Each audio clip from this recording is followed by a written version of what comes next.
एक खंभा फटता है और उसमें से प्रकट होता है आधा सिंह आधा मनुष्य। एक ऐसा रूप जिसे देखकर स्वर्ग और पृथ्वी दोनों कांप उठते हैं। क्यों इतना भयानक था भगवान नरसिंह का क्रोध? क्या ये सिर्फ हिरण्यकशिपु के वध तक सीमित था या इसके पीछे कोई गहरा ब्रह्मांडीय रहस्य छुपा था? आज हम जानेंगे उस दिव्य क्रोध के पीछे छिपे हुए संकेत, शक्ति और संदेश को, जिसे समझना हर भक्त के लिए जरूरी है। हिरण्यकशिपु का अभूतपूर्व घमंड और अत्याचार। भगवान नरसिंह के अवतरण की कथा हिरण्यकशिपु के अहंकार से जुड़ी हुई है। हिरण्यकशिपु एक अत्यंत शक्तिशाली असुर था, जिसका उद्देश्य था ईश्वर को चुनौती देना और स्वयं को ईश्वर घोषित करना। वह अपने भाई हिरण्याक्ष की मृत्यु का बदला लेना चाहता था, जिसे भगवान विष्णु ने वराह अवतार में मार डाला था। इस कारण से हिरण्यकशिपु ने ब्रह्मा जी की कठोर तपस्या की और उनसे ऐसा वरदान मांगा जो उसे लगभग अमर बना दे। उसने मांगा कि उसकी मृत्यु न किसी मनुष्य के हाथों हो, न किसी पशु के। वह न दिन में मरे, न रात में, न घर के भीतर, न बाहर, न आकाश में, न पृथ्वी पर, और न ही किसी शस्त्र या अस्त्र से। यह वरदान पाकर वह इतना अभिमानी हो गया कि उसने स्वर्ग तक जीत लिया और पृथ्वी पर धर्म का सर्वनाश कर डाला। देवता, आर्षि, मुनि और ब्राह्मण सभी उसकी यातनाओं से पीड़ित हो गए। उसने यज्ञों को बंद करवा दिया और वैदिक परंपराओं का अपमान करना शुरू कर दिया। प्रहलाद, एक बालक जिसने अधर्म के सामने झुकने से इनकार कर दिया। हिरण्यकशिपु का पुत्र प्रहलाद धर्म, सच्चाई और भक्ति का प्रतीक था।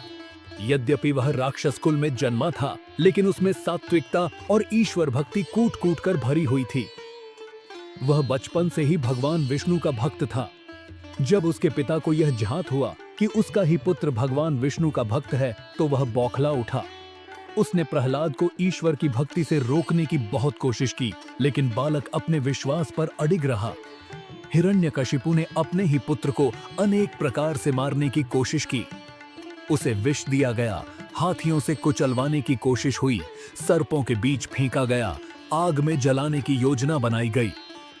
यहाँ तक कि अपनी बहन होलिका को भेजा, जो आग में न जलने का वरदान रखती थी, लेकिन ईश्वर की इच्छा के आगे सब व्यर्थ गया। होलिका जल गई और प्रहलाद बच गया।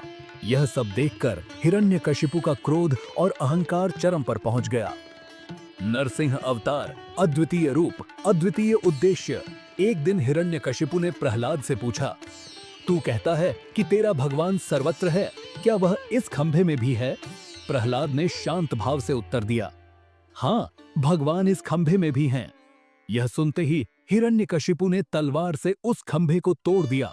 तभी उसमें से प्रकट हुए भगवान नरसिंह, आधे मनुष्य और आधे सिंह के रूप में। यह रूप इतना भयानक था कि कोई भी उसकी कल्पना नहीं कर सकता था।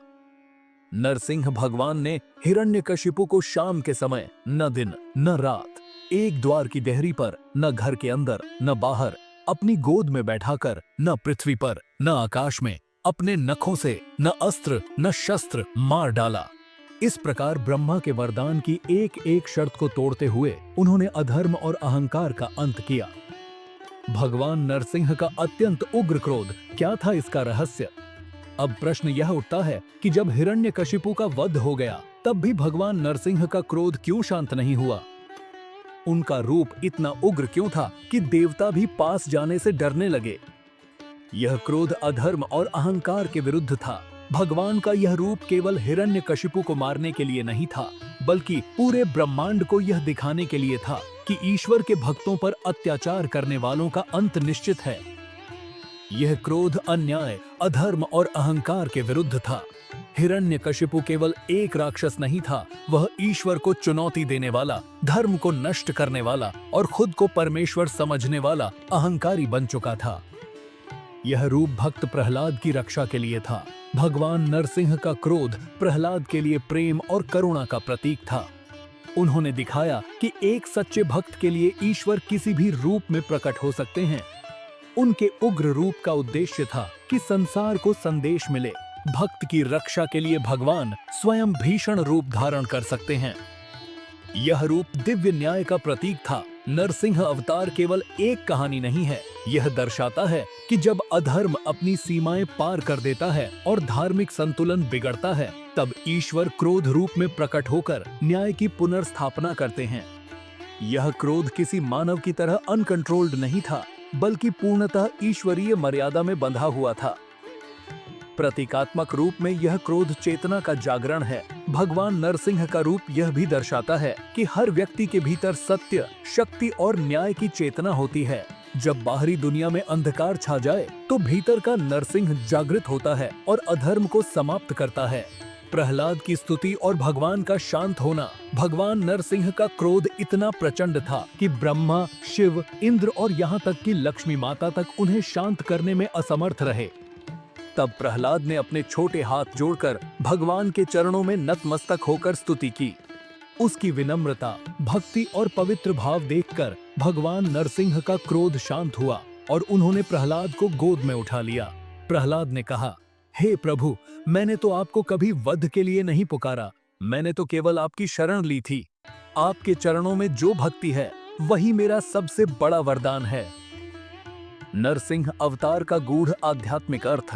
नरसिंह अवतार केवल एक पौराणिक घटना नहीं है, बल्कि उसमें मानव जीवन के गूढ़ आध्यात्मिक और नैतिक संकेत छुपे हैं।